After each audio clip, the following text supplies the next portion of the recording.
You're listening to Music Tectonics.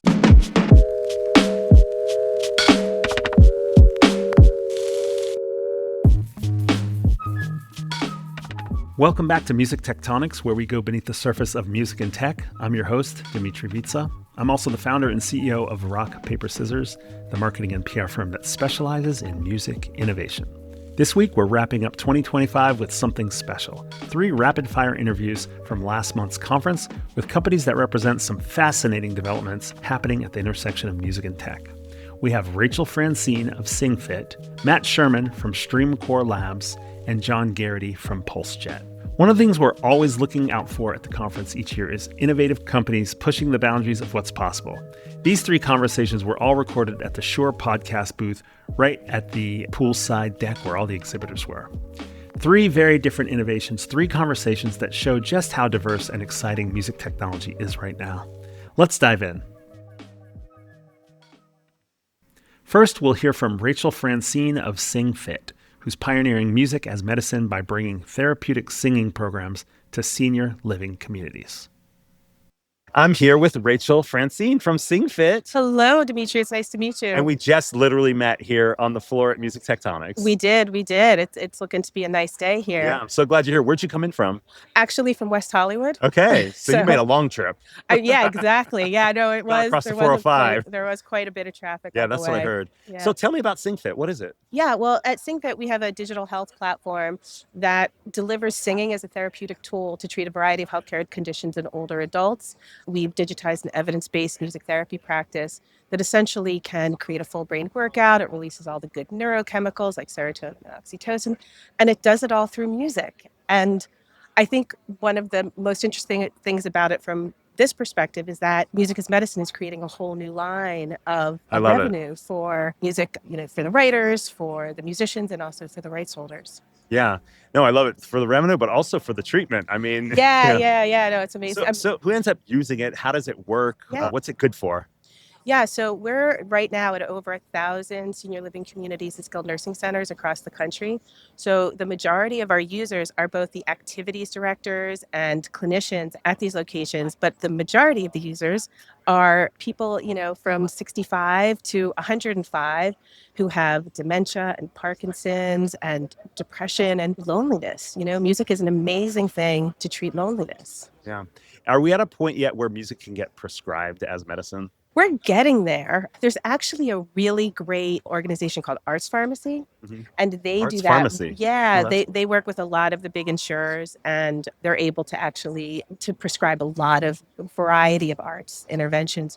We are actually covered by what's called an iSNP in 400 of our locations, and that's a specialty insurer that's essentially covering it for those people. Gotcha. Wow, that's so interesting. And what are you doing coming to Music Tectonics? What are you looking for? What are your hopes here? I'm really because I'm used to going to health conferences, actually, which is I go to more of the music conferences. But here we're really looking actually to integrate with some service providers, which is a PR company, some marketing companies. Oh, I know some of those. I know, I bet you do, as well as some of the music influencers, because like I said, I think this is a really great opportunity for all kinds of musicians to have a different route for their music and to be able to connect with their fans in a different way. Awesome. I'm so glad you came out to the conference and came onto the podcast and introduced yourself. I'm excited to hear what you guys do. Yeah, thanks so much. All right, thank you. Bye-bye. Open your calendar app, get your planner out, take a note. The Music Tectonics Conference will be back in Santa Monica, California, October 27th through 29th, 2026. Same great venues, same great beach. Interstellar programming, galaxy-wide network. You don't want to miss it. Be sure to subscribe to the newsletter at musictectonics.com to get other exciting conference updates. Can't wait to see you in Santa Monica, October 27th through 29th, 2026. Now back to the show. Next up, we have Matt Sherman from Str3amcore Labs sharing how he's helping IP owners manage their catalogs with blockchain technology, drawing on his family's 100-year legacy in music. His grandfather wrote, "It's a Small World." All right, I'm here with Matt Sherman with Str3amcore Labs. What's up, Matt? Thanks for coming out to Tectonics. Dimitri, thank you so much for having me. I hopped off a plane this morning and came directly here. Where did you fly from? the Bay Area. Nice. Okay. Yeah. And what made you come to Tectonics? Honestly, when I looked at the speaker list and I looked at all of the different people that were going to be here, I was like, this is our people. And I'm really happy that you put something like this together. Also, being in Silicon Valley, I'm talking to a whole lot of data or health AI people that don't understand the music industry or some of the problems that I'm sure everyone here is facing. So it was really exciting to be in an event full of people who get it. You're going to have a blast this week, Yeah. Matt. So tell us what Str3amcore Labs is. Yeah.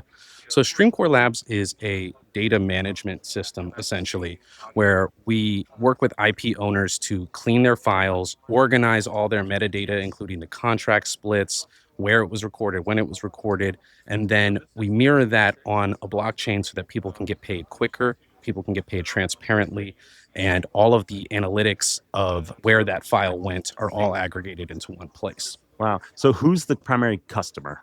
Yeah, so our primary customer are IP owners, and that can either be an independent creator with a fairly significant catalog, or it can be somebody like a Litmus or one of these music investment firms that have acquired large catalogs that are still looking on how are we going to track this? How are we going to monetize this new $200 million acquisition and make it make sense, right? Wow. How did you get into this? So myself, I come from 100-year legacy in American music. You look younger than that. Yeah. My dad, he produced television shows in the 90s like Win Ben Stein's Money, Card Sharks, things like that. And he wrote all the music for that. My grandfather, Richard, he and his brother were the only two staff songwriters at Disney. Oh, wow. So they wrote It's a Small World, Oh, my God. Mary Poppins, Holy cow. Jungle Book, Winnie the Pooh, Oh, Charlotte's my Web. gosh. Your childhood must have been magical. It was magical. And then even his dad, Al Sherman, he was in Tin Pan Alley in the 20s working with Frank Sinatra, Bing Crosby, Eddie Cantor. So I have a long-standing history in the music industry. And in those 100 years, the technology has changed so much. And then I also have another co-founder who sat on the board of the Grammys and fought for DMCA copyright laws in Washington, D.C., Wow. was mentored by Public Enemy. So we really have a comprehensive view, not just on the industry side of things, but also some of the technology side of things. As I got really deep into blockchain about 5 years ago, my co-founder got really deep into the AI side. So our goal is to prepare the creators of today for the industry of tomorrow. That's funny because Flavor Flav was a mentor of mine as well, but I only got to do it through his recordings. Nice. So, cassettes, actually. So what's the biggest problem you're trying to solve right now for Str3amcore? Oh, man, the biggest problem, I think, like the problem for the company? Yeah. Well, at the moment, we have great momentum. We just finished our USC TechStars program, and we need the funding to get to the MVP at this point. We have a great prototype. We have a great CTO. We have an awesome advisory board across the industry.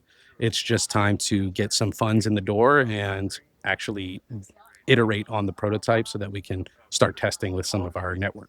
Well, if you find some investors at Music Tectonics, you'll know they'll like music. Yes. So that's for sure. And I think you're in the right space. Yeah. Thank you. Anything else you're hoping to get out of Tectonics this year?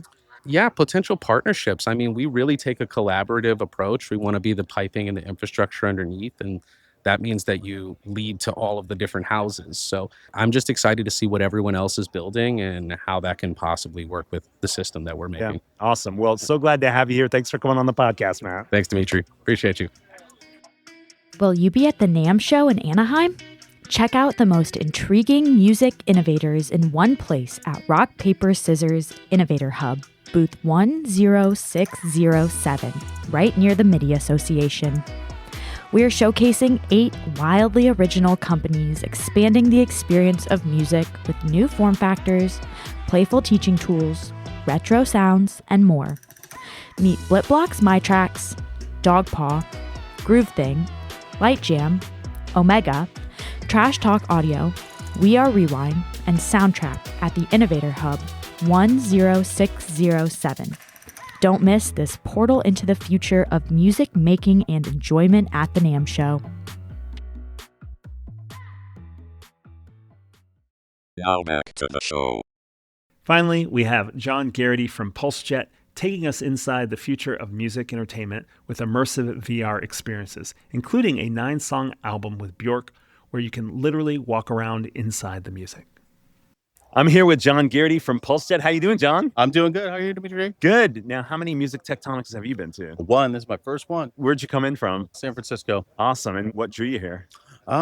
Music and tech. That's where we live. That's our vibe. That's our jam. So tell us about PulseJet. What is it? What are you doing? yeah, we are. We think the next generation of music entertainment. We're the MTV killer, and they're, as we discussed, laying down already. So we've done our job already. But What does that mean? So what does that mean? We think the future of music entertainment is three things. It's immersive, it's interactive, and of course, it's 2025. It's going to be AI powered. Oh, wow. So what does that look like for PulseJet? So we just did, for example, a big launch with Björk in Iceland with a 9-song immersive album. Wow. And you're in the music. You're inside the music. You can touch the music literally. You can touch the scores and the chords and walk around in her Icelandic environment. And You mean the sheet music you can touch? yeah, we work with this really cool artist called Steven Malinowski that actually animates the scores. He animates MIDI scores, and so it's all around you, and you can stretch and pull them. Oh, really? What does it look like?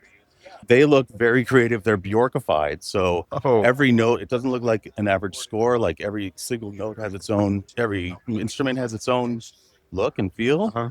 but it's wrapped around you and swimming around you. When you're experiencing the Björk experience, what do you love most about it? I love that. Well, it's actually a heartbreak experience. So she's pulling you through her experience. It's a painful experience, but then at the end, you're stitching her heart back together, and she's like, floating off into space, floating down these amazing Icelandic canyons and all these crazy colors. So Wow. it's incredibly creative. But you're going from the sheet music into this visual experience of traveling through the story of the song. It's kind of two different things. Each song has like a full immersive experience, but it's also got a score. So when you go into the score, then it's just the scores around you. You can just hang out and trip out in the scores. Wow, that's interesting. And where do you experience this? Is this an Oculus type thing? We are on Apple Vision Pro and Meta Quest right now. We'll be on Android XR soon. And also you can watch it on your phone. So we have a phone version so you can kind of step into the immersion, which we think is a big piece of this whole immersive thing. It's like stepping into the experience. You have to build out several different experiences for each platform. Actually, no. Unity is a platform that allows us to go across all of them. And then the nice thing is we do the full in piece, and then we can kind of render out different parts pretty easily. So we can get back to like the 2D old fashioned version if you want pretty easily. Yeah. And give you kind of the stepping stones to get there. So how much traction is this sort of VR experience for music having now? Yeah, very good question. I think it's just starting to take off. We're getting good traction with Björk. It's doing well in the App Store so far. She's leading the way, absolutely, but it's still nascent. And so, the VR industry, we're watching very closely. You saw Android jump in with Samsung and release their device this year, and there's more coming. And then the glasses form factor will be the next thing. So a lot of people Meta's having good success with the Meta Ray-Ban so far. One last question, since we always talk about the business of music here. What's the business model for PulseJet? and this Björk We're starting out with albums. We're going back to the old. Do you remember what an album is? Yes, I know what an album is. Okay. A lot of people, maybe some people don't, but we're really doubling down on the album concept. Again, Björk led the way with a 9-song immersive album. You can go buy the album. You can flip through the album. Literally, if you go into our app on MetaQuest, you're in a record store flipping through albums, finding the one you want. Oh, that's fun. We want people to sell albums, and we want artists to make money by selling albums, not with the streaming model that's become pretty ridiculous. Amazing. Well, thanks for making the trip over here, John. Yeah. Fun to hear about what you're doing with PulseJet. I hope you have an amazing Tectonics. Yeah, thanks, Dimitri. Appreciate it. Thanks for listening to Music Tectonics. If you like what you hear, please subscribe on your favorite podcast app. We have new episodes for you every week. Did you know we do free monthly online events that you, our lovely podcast listeners, can join?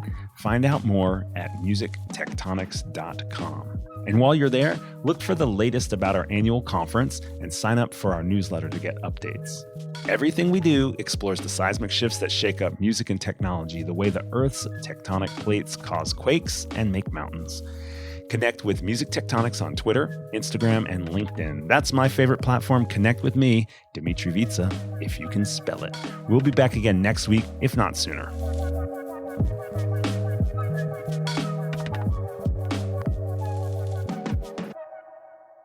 You're listening to Music Tectonics.